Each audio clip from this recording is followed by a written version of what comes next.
Good evening all of you. नमस्कार मेरे प्रिय विद्यार्थियों, आज के सेशन में आप सभी का हार्दिक स्वागत है और मैं आपका अपना एम के सर। माय डियर, आप सभी मेरे साथ जितने भी मेरे एस्पिरेंट हैं, जितने भी मेरे प्रिय विद्यार्थी हैं, आप सभी मेरे साथ ज्योग्राफी ऑप्शनल की स्टडी कर रहे हो और जहां पर यूजीसी नेट वाले, इसके अलावा first grade PGT exam and other grade and assistant professor सभी एग्ज़ामों के लिए आपका ये बैच चल रहा है, जिसमें अदर जो आपके एग्ज़ाम हैं उनमें विद्यार्थी हमारे साथ जुड़े हुए हैं। ये आपका पूरा लाइव बैच है और कल आपसे डिस्कस हो ही रहा था आपके साथ। और पिछली जो हमारी क्लास थी उसमें हमने कितना कवर कर लिया ये हम देख लेते हैं। टेम्परेचर के बारे में मैंने आपको बताया था कि किस तरीके से हम टेम्परेचर का वो करते हैं, सौर विकिरण और तापमान में अंतर क्या होता है, और तापमान वायुमंडल और पृथ्वी को कैसे प्राप्त होता है, ये हमने कुछ कॉन्सेप्ट देखे थे। इसी के साथ तापमान में उच्च तापमान कैसे मेजरमेंट किया जाता है, निम्न तापमान कैसे मेजरमेंट किया जाता है। तो यहाँ पर कुछ कॉन्सेप्ट हैं, जैसे आपके दैनिक, मासिक और वार्षिक रूप में उच्च तापमान का मेजरमेंट किया जाता है, मापन, और दैनिक, मासिक और वार्षिक रूप में आपके इसका मेजरमेंट किया जाता है। तापांतर को भी दैनिक, मासिक और वार्षिक रूप में मापन किया जाता है, इसके बारे में हमने कॉन्सेप्ट समझे थे। और तापांतर में उच्च तापांतर कैसे मापा जाता है, निम्न तापांतर कैसे होता है क्षेत्रों में, इसके बारे में भी मैंने आपको बताया था। अब यहाँ पर तापमान की हम बात कर रहे हैं, तो हमारा जो कॉन्सेप्ट चल रहा था मेनली कि जो वितरण है उस वितरण को किस प्रकार से हम पृथ्वी पर देख पाते हैं, क्योंकि हमारी पृथ्वी पर 7 महाद्वीप हैं और मतलब आपका जलीय क्षेत्र के रूप में महासागर हैं। तो उनके तापमान का वितरण कैसे रहता है, ये पूरा हमारा एक कॉन्सेप्ट है। तो यहाँ पर हम देखने वाले हैं कि क्षैतिज या अक्षांशीय वितरण, ये समताप रेखाओं के आधार पर इसका मेजरमेंट होता है। और दूसरा आपका ऊर्ध्वाधर, लंबवत या देशांतरीय वितरण, ये ऊंचाई के आधार पर, हाइट के आधार पर इसका मेजरमेंट किया जाता है। अब यहाँ पर जो डिस्ट्रीब्यूशन किया गया है, तो इसमें 2 मंथ लिए गए हैं, जनवरी और जुलाई। अब एक बात याद रखना कि जनवरी और जुलाई दोनों मंथ इसमें क्यों लिए गए हैं, क्योंकि जनवरी में आपका पृथ्वी पर, जनवरी में आपके टेम्परेचर जो रहता है, वो 2 चीज़ें याद रखना कि जो नॉर्थ हेमेस्फेयर है उसमें जनवरी में आपका लो टेम्परेचर रहता है, ठीक है ना, और जुलाई मास में आपका हाई टेम्परेचर रहता है। ऊर्ध्वाधर में हम ऊंचाई के आधार पे मेजरमेंट। तीसरा जो इसका वितरण है, थर्ड, वो है आपका, चलो आगे लिख लीजिए, इसमें ही बता देता हूं मैं आपको, थोड़ा इसको छोटा कर लेते हैं। चलिए देखिएगा, अब यहां पर हम देखें कि सर थर्ड जो हमारा वितरण रहेगा वो किसके आधार पे मापन किया जाएगा। तो ये वितरण आपका प्रादेशिक वितरण होता है।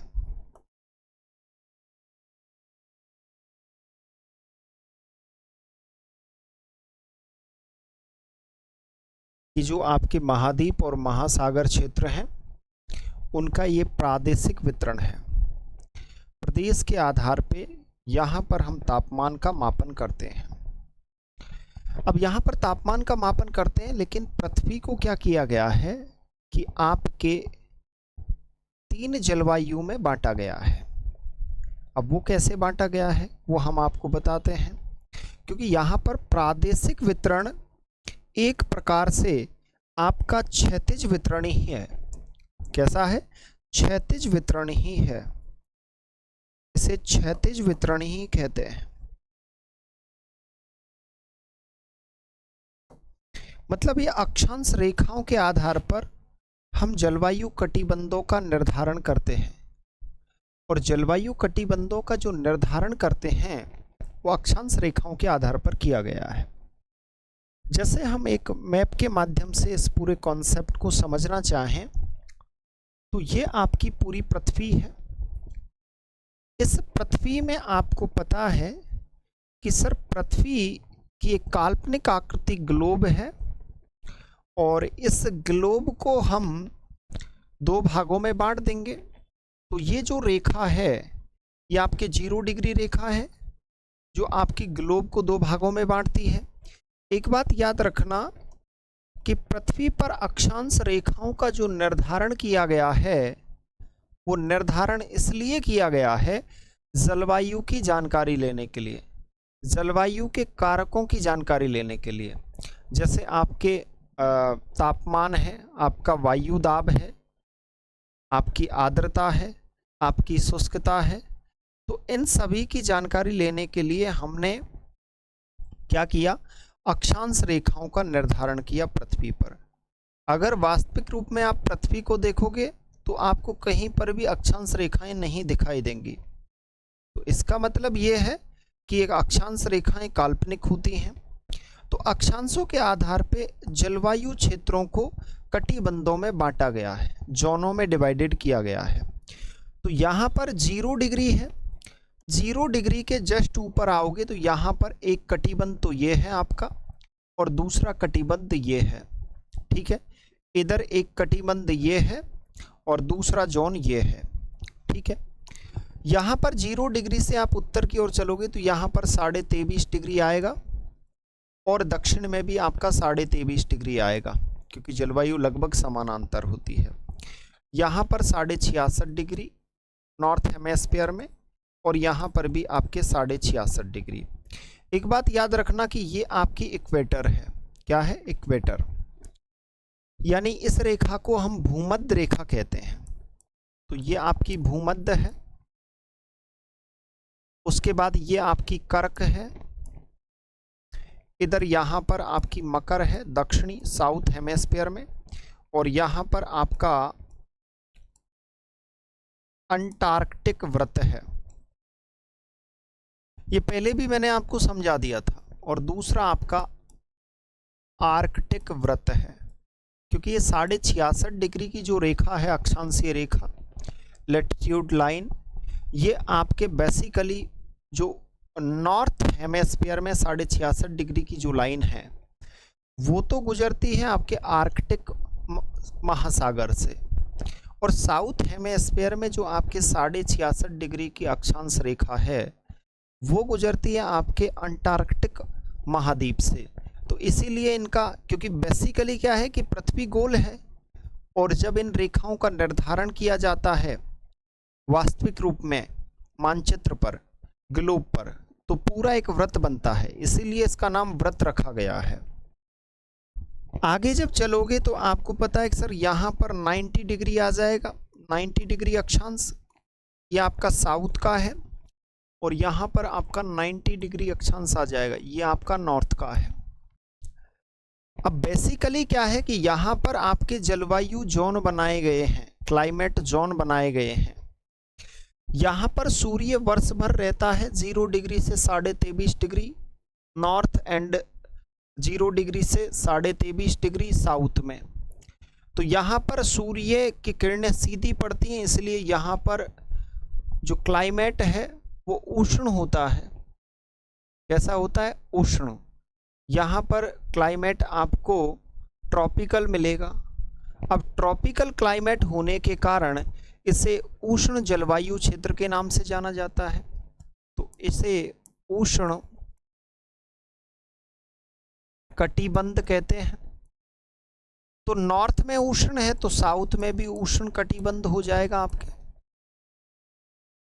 क्योंकि यहाँ पर आपके सूर्य की सीधी किरणें पड़ती हैं और यहाँ पर तापमान ज़्यादा प्राप्त होता है।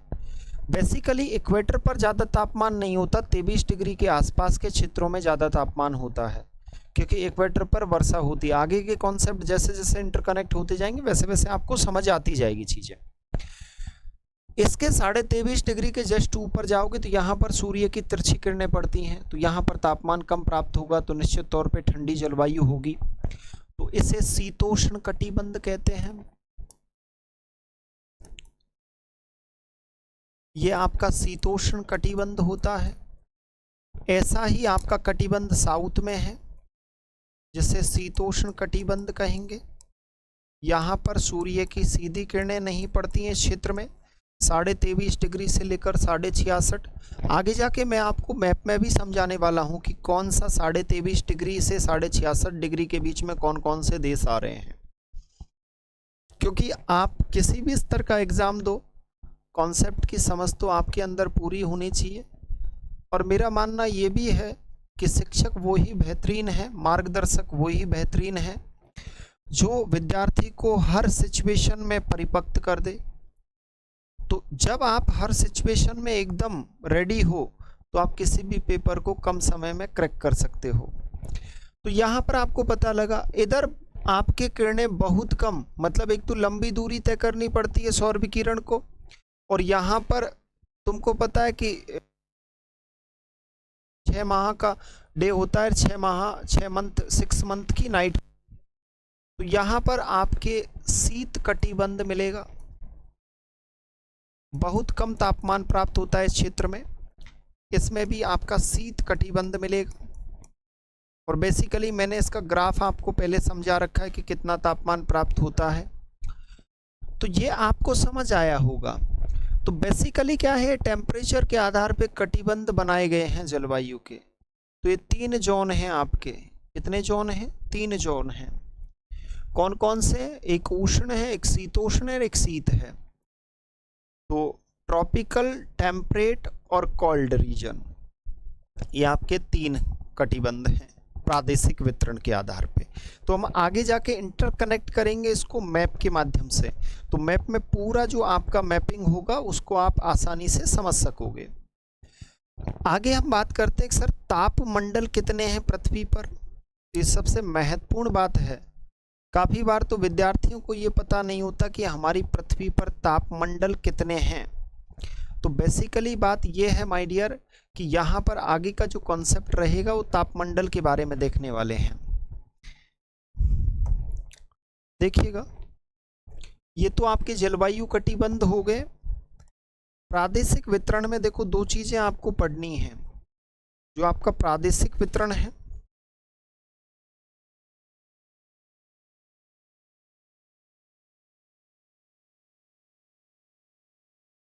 प्रादेशिक वितरण में एक तो आप पढ़ोगे जलवायु कटिबंध,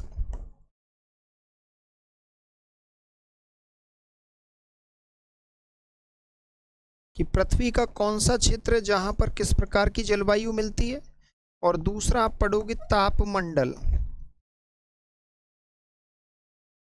ये दोनों का जो निर्धारण किया गया है ये अक्षांश रेखाओं के आधार पर किया गया है। जो आपकी अक्षांश रेखाएं हैं उनके आधार पर निर्धारण किया गया है। तो अब हम देखने वाले हैं तापमंडल। अब यहां पर समझना कि जो आपके पृथ्वी पर तापमंडल हैं वो तापमंडल कौन कौन से हैं। तो बेसिकली आपको पता है कि इक्वेटर के आसपास 0 डिग्री से लेकर 5 डिग्री के बीच में जो क्षेत्र होता है अक्षांश का, उस अक्षांश वाले क्षेत्र को भूमध्य रेखीय तापमंडल के नाम से जाना जाता है। इसे क्या कहते हैं? भूमध्य रेखीय। और 5 डिग्री से लेकर 12 डिग्री के बीच में जो क्षेत्र होता है उसे अंतरा उष्ण कटिबंध मंडल के नाम से जाना जाता है। तो यहाँ पर नंबर 1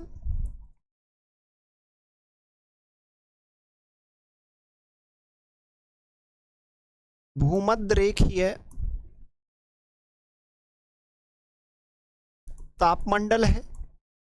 अब इसमें बेसिकली हम विशेषता पढ़ेंगे कि दैनिक तापांतर, वार्षिक तापांतर, किस मंडल में सबसे ज़्यादा ताप होता है, किस मंडल में सबसे कम होता है, ये कॉन्सेप्ट हम इसमें देखेंगे।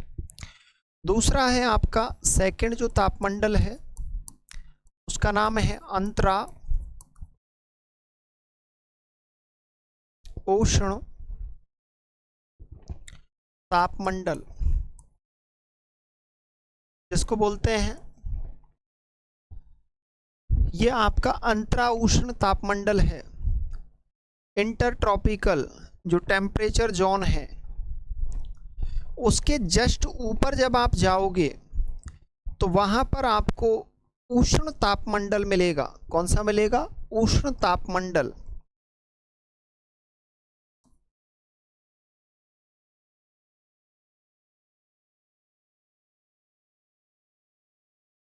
तो ये जितने भी आपके डेजर्ट क्षेत्र हैं वो इसी उष्ण तापमंडल के अंतर्गत आपको देखने को मिलेंगे। इसके जस्ट ऊपर जब आप जाओगे तो आपको उपोष्ण तापमंडल मिलेगा,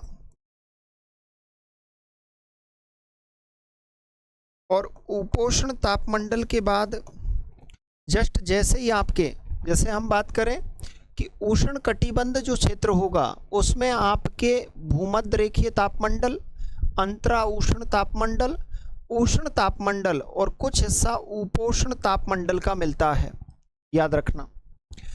अब जैसे ही ऊपर जाओगे तो वहां पर आपको शीतोष्ण तापमंडल मिलेगा, उसके बाद टुंड्रा और ध्रुवीय तापमंडल आ जाएंगे। तो यहां पर लिखिएगा शीतोष्ण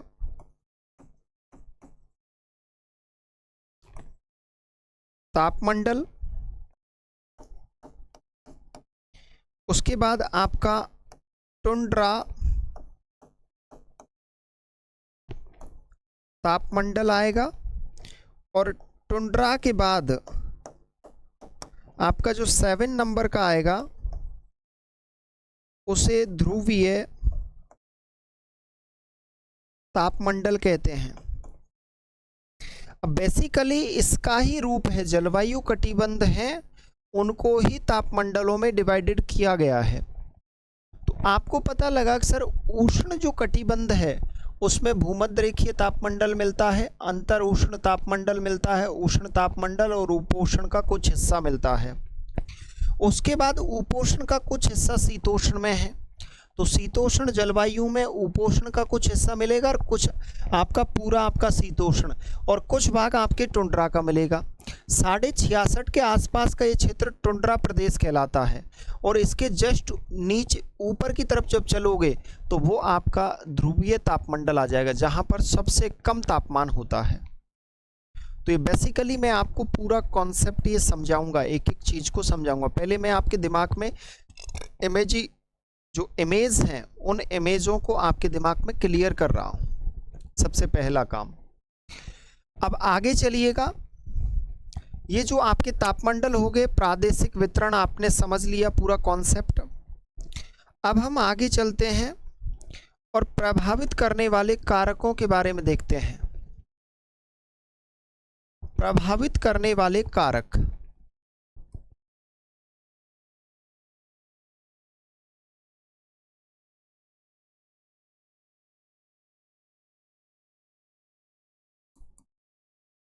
कौन कौन से कारक हैं जो बेसिकली आपके तापमान को प्रभावित करते हैं। तापमान को यदि हम देखा जाए तो मैं आपको एक कॉन्सेप्ट बता रहा था कि टेम्परेचर डिक्रीज होता है, और फैक्चुअली बात है कि टेम्परेचर डिक्रीज होता है जैसे जैसे हाइट पे जाओगे। अर्थ के जब इंटरनल पार्ट की ओर जाओगे तो टेम्परेचर इंक्रीज होगा, लेकिन यहां पर प्रभावित कौन करता है? यहां पर प्रभावित करते हैं अक्षांश। अक्षांश आपके तापमान को प्रभावित करते हैं।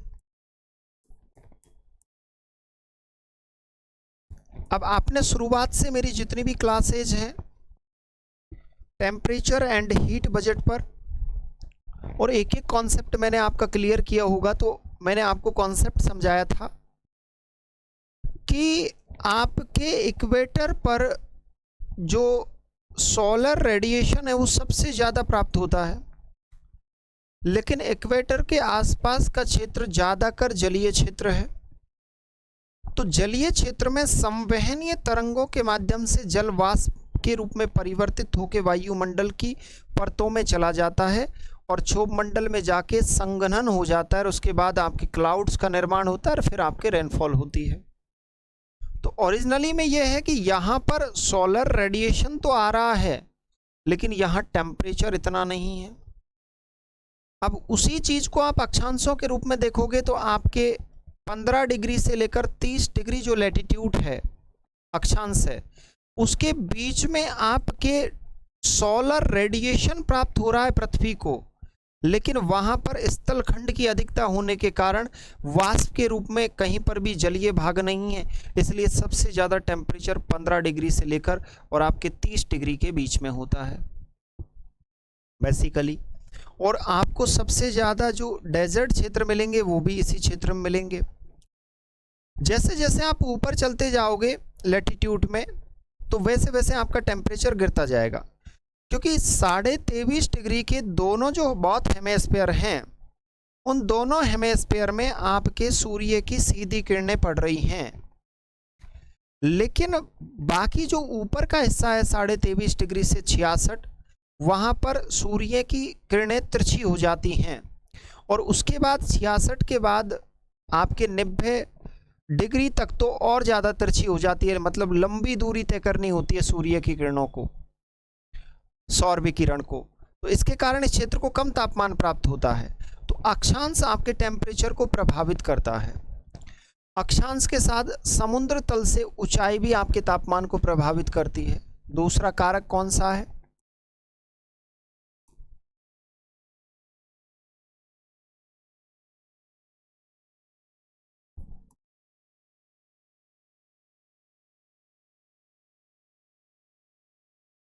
तो जो हाइट होती है सी लेवल से, जैसे जैसे हम सी लेवल से ही जो आपके ओशियनिक पार्ट होते हैं, महासागर, उनकी डेप्थ का मेजरमेंट करते हैं, उनकी गहराई का मापन करते हैं, और सी लेवल से ही हम स्थलखंड जो लैंड मास होता है उस पर जो टोपोग्राफी हैं, स्थलाकृतियाँ हैं, उनकी हाइट का मेजरमेंट करते हैं, ऊंचाई का मापन करते हैं। लेकिन ऊंचाई के साथ साथ टेम्परेचर में गिरावट होती है। तो गिरावट की दर कल मैं आपको बता रहा था कि बेसिकली जो गिरावट की दर होती है वो 165 मीटर पर 1 सेल्सियस जो टेम्परेचर होता है वो आपका डिक्रीज हो जाता है। 1 सेल्सियस टेम्परेचर डिक्रीज हो जाता है। इसके कुछ और भी डेटा दिए गए हैं, जैसे आप 100 फीट की हाइट पर जब चलोगे तो वहाँ पर 3.6 फ़ारेनहाइट टेम्परेचर डिक्रीज होगा। तो यहाँ पर दूसरा जो डेटा दिया गया है कि आप यदि 1000 फीट की हाइट पर जाते हो तो 3.6 डिग्री फ़ारेनहाइट टेम्परेचर डिक्रीज होगा। एक डेटा और दिया गया है, ये डायरेक्टली एग्जाम में क्वेश्चन आते हैं, तो इस डेटा को आपको दिमाग में याद रखना है। अगर आप 1000 मीटर की हाइट पर जाते हो तो मीटर में आपका 6.5 डिग्री सेल्सियस टेम्परेचर डिक्रीज होगा। तो यदि आप 1000 मीटर की हाइट पर जाते हो तो वहाँ पर आपका 6.5 डिग्री सेल्सियस टेम्परेचर डिक्रीज होगा। इसे सामान्य ताप पतन दर कहते हैं इसको। तो ये तीनों डेटा आपको याद रखने हैं कि सर बेसिकली डेटा क्या है कि 165 मीटर की हाइट पर जब हम जाएंगे सी लेवल से तो टेम्परेचर कितना डिक्रीज हो जाएगा? 1 डिग्री सेल्सियस तापमान गिर जाएगा। लेकिन उसी स्थिति में यदि हम 1000 फीट की हाइट पर जाते हैं तो वहाँ पर टेम्परेचर आपका 3.6 डिग्री फ़ारेनहाइट डिक्रीज होगा, यानी कम होगा। और उसी स्थिति में यदि हम 1000 मतलब 1000 मीटर की हाइट पर जाते हैं तो वहाँ पर आपका 6.5 डिग्री सेल्सियस जो आपका तापमान है वो आपका कम होगा, यानी डिक्रीज होगा। तो ये मेरी बात समझ गए होंगे। इस प्रकार से ऊंचाई भी आपके तापमान को प्रभावित करती है। समुद्र तल से दूरी, तीसरा जो आपका फैक्ट है, समुद्र तल से दूरी, इनके बारे में सबके बारे में मैं आपको विस्तृत तौर पे समझाऊंगा। समुद्र तल से दूरी। समुद्र तल से दूरी भी आपके तापमान को प्रभावित करती है। कोस्टल रीजन क्षेत्र में समुद्र के पास होते हैं, और जो कोस्टल रीजन क्षेत्र से बहुत दूर होते हैं तो वहाँ पर टेम्परेचर का प्रभाव पड़ता है, तो ये प्रभावित करती है। कोस्टल रीजन क्षेत्र एक दूरी वाला क्षेत्र। तो इसका पूरा कॉन्सेप्ट मैं ग्राफिक के माध्यम से आपको समझाऊंगा, ठीक है। आगे हम बात करते हैं प्रचलित पवनें। फोर्थ,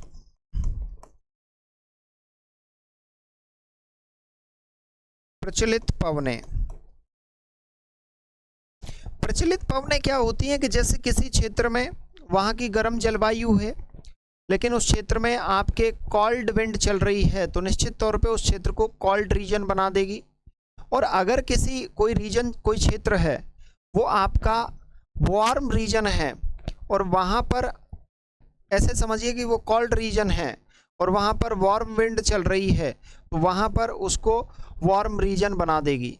तो ये सबसे बड़ा इफेक्ट पड़ता है प्रचलित पवनों का, कि अगर गर्म आपके विंड चलती है, मतलब गर्म आपके हवा चलती है, तो उस क्षेत्र को गर्म क्षेत्र में परिवर्तित कर देगी, और ठंडी हवा चलती है तो उस क्षेत्र को ठंडे क्षेत्र में परिवर्तित कर देगी। उसी प्रकार भूमि का ढाल। हाँ, एक बात और लिखिएगा, महासागर धाराएं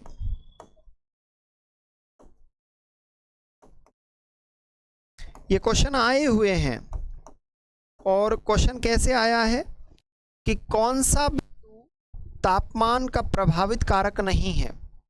तो 4 ऑप्शन थे, उनमें से आपको सेलेक्ट करना था। तो ये 3 से 4 बार ये क्वेश्चन आ चुके हैं। जैसे ये चैप्टर समाप्त होगा तो मैंने आपको एक अप्रोच बताई थी कि मैं हर एग्ज़ाम में उस टॉपिक से कितने क्वेश्चन बने हैं, कैसे बने, किस अप्रोच के बने हैं, और उन क्वेश्चनों को आप किस तरीके से डील कर सकते हो, और उन क्वेश्चनों को आसान कैसे बना सकते हो, ये सब कुछ अप्रोच मैं आपको बताने वाला हूँ।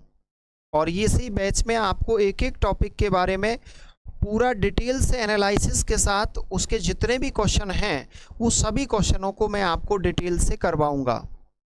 तो तब आपका जो माइंड है वो वाइल्ड होगा, ज्योग्राफी के प्रति आपकी समझ बेहतर होगी, और आपका जो माइंड है वो आपका यूपीएससी जैसा क्रिएटिव माइंड बनेगा, जिसमें आप किसी क्वेश्चन को देखकर उसको वन लाइनर नहीं रटोगे, उसके कॉन्सेप्ट की समझ को अपने अंदर विकसित करोगे।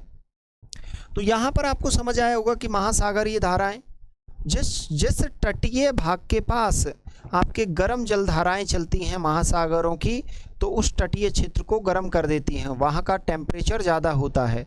लेकिन किसी तटीय क्षेत्र के पास, किसी कोस्टल रीजन के पास आपके कॉल्ड विंड चल रही है, तो उस कोस्टल रीजन को आपके कॉल्ड रीजन में कन्वर्ट कर देगी, याद रखिएगा, यानी उसको ठंडे क्षेत्र में परिवर्तित कर देगी। तो इस प्रकार से आपके महासागरीय धाराएं आपके तापमान को प्रभावित करती हैं। भूमि का ढाल।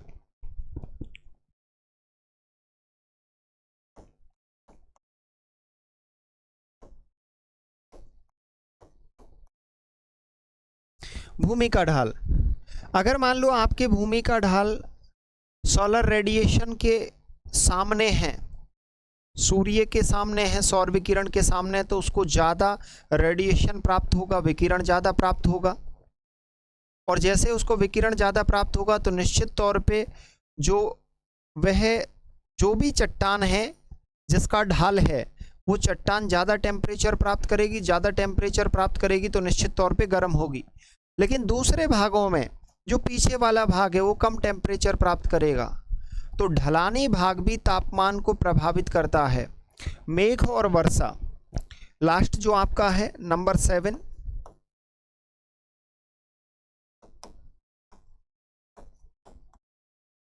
मेघ या वर्षा, यानी क्लाउड एंड रेनफॉल। क्लाउड और रेनफॉल याद रखना आपके टेम्परेचर को प्रभावित करते हैं। जिन क्षेत्रों में रेनफॉल अधिक होती है या क्लाउड्स ज़्यादा होते हैं एटमॉस्फेयर में, निश्चित तौर पे वहाँ का टेम्परेचर डिक्रीज होगा। लेकिन जिन क्षेत्रों में आपका स्काई एकदम क्लीन होता है, आकाश स्वच्छ होता है, वहाँ पर क्लाउड्स नहीं होते, बादल नहीं होते, तो निश्चित तौर पे वहाँ का टेम्परेचर हाई रहेगा। याद रखना, उस टोपोग्राफी का टेम्परेचर हाई रहेगा, उस स्थलाकृति का तापमान उच्च रहेगा। तो ये कुछ कॉन्सेप्ट आपको समझ आए होंगे। तो यहाँ पर प्रभावित करने वाले कारक भी मैंने आपको एक एक आपके दिमाग में उसके प्रति समझ डेवलप कर दी है। बाकी का जो हम कॉन्सेप्ट डिस्कस करेंगे वो देखिएगा। तो यहाँ पर मैंने आपको बताया पूरा कॉन्सेप्ट कि यहाँ पर इस तरीके से आपके प्रभावित करने वाले कारक ये हैं और समताप रेखाएं क्या हैं। अब सबसे पहले हम देखने वाले हैं समताप रेखाओं के बारे में। किसके बारे में? समताप रेखाओं के बारे में। चलिएगा डियर, समताप रेखाएं बेसिकली क्या हैं?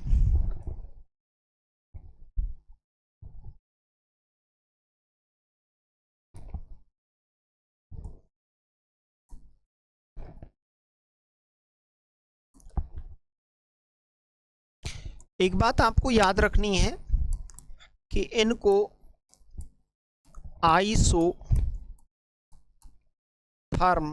थर्मल लाइन कहते हैं। एग्जाम में ये भी लिखा आ सकता है कि आइसोथर्मल लाइन किसे कहते हैं, या आपके समान तापमान वाले स्थानों को मिलाने वाली रेखा को किस नाम से जाना जाता है। तो वहाँ एग्जाम में ऐसा आ सकता है कि समताप रेखा, या ऑप्शन में ये नहीं आए तो वहाँ पर आइसोथर्मल लाइन आएगा। बेसिकली होता क्या है? होता ऐसे है कि जैसे मान लो ये आपका स्थान A है, ये आपकी लोकेशन B है, ये लोकेशन आपकी C है, ये लोकेशन आपकी D है, ये लोकेशन आपकी E है। अलग अलग लोकेशन हैं, स्थान अलग अलग हो सकते हैं, ये जरूरी नहीं है स्थान सेम हो, लेकिन याद रखना स्थान अलग अलग होने के बावजूद भी A स्थान पर 5 डिग्री सेल्सियस टेम्परेचर है, B स्थान पर 5 डिग्री सेल्सियस टेम्परेचर है, C स्थान पर 5 डिग्री सेल्सियस टेम्परेचर है, D स्थान पर 5 डिग्री सेल्सियस टेम्परेचर है, और E स्थान पर 5 डिग्री सेल्सियस टेम्परेचर है। अब इन स्थानों को जो हम मैप बनाते हैं और उस मैप में जब हम लाइन ड्रॉ करते हैं, तो इन स्थानों को मिलाने वाली जो लाइन होती है उस लाइन बेसिकली समताप रेखा कहा जाता है, कि समान तापमान वाले स्थानों को मिलाने वाली रेखा को समताप रेखा कहते हैं। दूसरी बात और समझिएगा, एक बात याद रखना कि आपके बड़े स्तर नेट और असिस्टेंट प्रोफेसर जैसी एग्ज़ामों में ऐसे क्वेश्चन बन सकते हैं कि समताप रेखाओं से संबंधित गलत कथन को बताइए।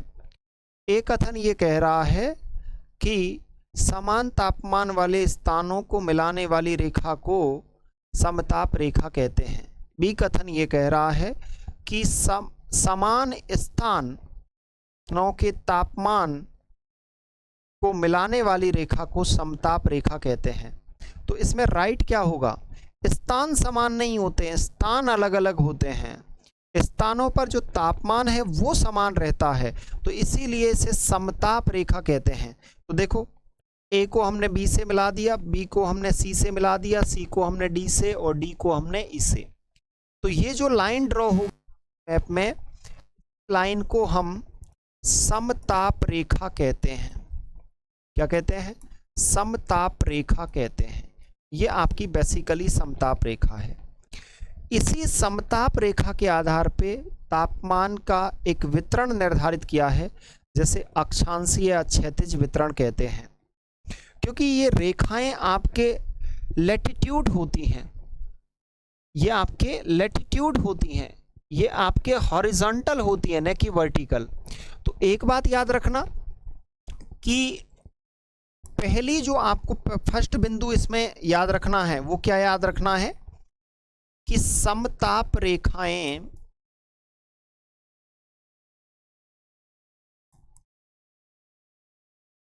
समान ताप वाले स्थानों को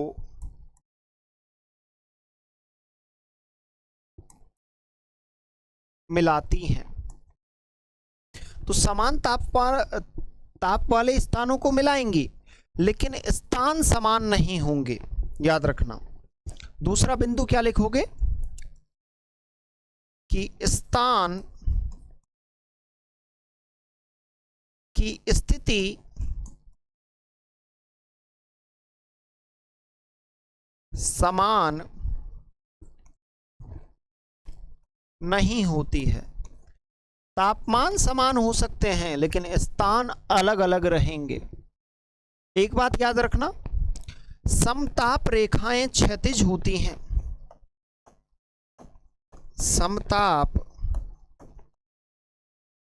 रेखाएं क्षैतिज ऑब्लिक अक्षांशीय होती हैं।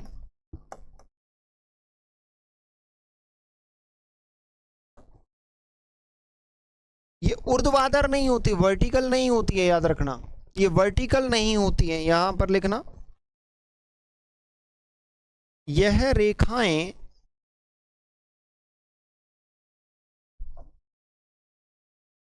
ऊर्ध्वाधर नहीं होती हैं। तो मतलब यह है कि ये ऊर्ध्वाधर नहीं होती हैं, ये क्षैतिज होती हैं। और इन रेखाओं के द्वारा हम तापमान का वितरण स्टडी करते हैं। उस वितरण को किस नाम से जाना जाता है? उस वितरण को हम कहते हैं अक्षांशीय या क्षैतिज वितरण।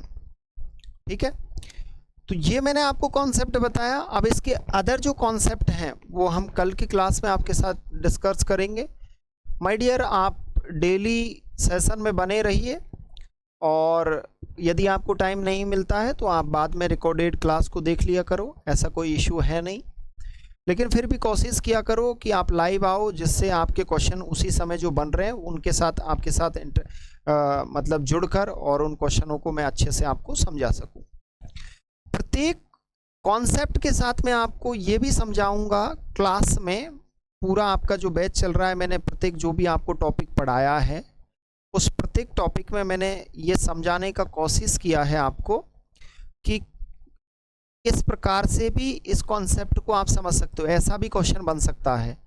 तो यहाँ पर अप्रोच ऐसी डेवलप करो कि आपके कॉन्सेप्ट बहुत बेहतरीन बन जाए, किसी प्रकार का क्वेश्चन आए उसको आसान रूप में आप सॉल्व कर सको माय डियर। फिर मिलते हैं कल आपसे, और निश्चित तौर पे आप अच्छे से पढ़िए, स्वस्थ रहिए और अपने टारगेट के प्रति अग्रसर रहिए। निश्चित तौर पे आपको सफलता प्राप्त होगी। Thank you so much.